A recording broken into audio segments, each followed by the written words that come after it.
सैयदना अबू सईद खदरी रजी अल्लाह अन्हो से रवायत है कि नबी करीम सल्लल्लाहु अलैहि वसल्लम ने एक दस्ता भेजा।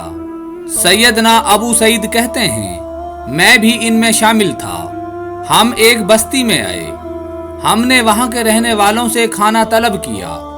इन्होंने हमें खाना खिलाने से इनकार कर दिया।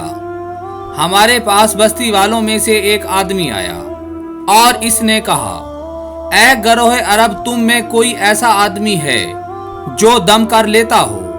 सैयदना अबू सईद खदरी रजी अल्लाह अन्हो ने कहा, कैसा दम करना है? इसने कहा, इस बस्ती का रईस मौत की कशमकश में है। बस हम इसके साथ गए। मैंने इसे सूरह फातिहा पढ़कर दम किया। मैंने कई मर्तबा इसे दोहरा कर पढ़ा।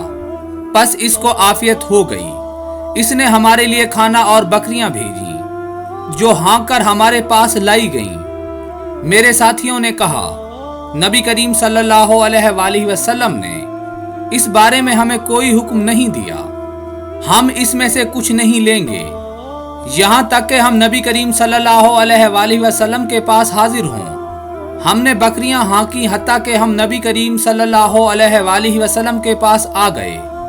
जब हमने ये बात नबी करीम सल्लल्लाहु अलैहि वसल्लम से बयान की तो आप सल्लल्लाहु अलैहि वसल्लम ने फरमाया, खा लो और हमें भी अपने साथ खिलाओ।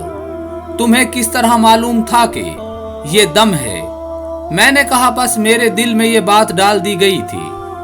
हजूर ने फरमाया, अल्लाह उस शख्स के चेहरे को तरोताज़ा रखे जिसने मेरे से कोई हदीस सुनी, फिर जैसे सुनी वैसे उसे आगे पहुंचा दिया।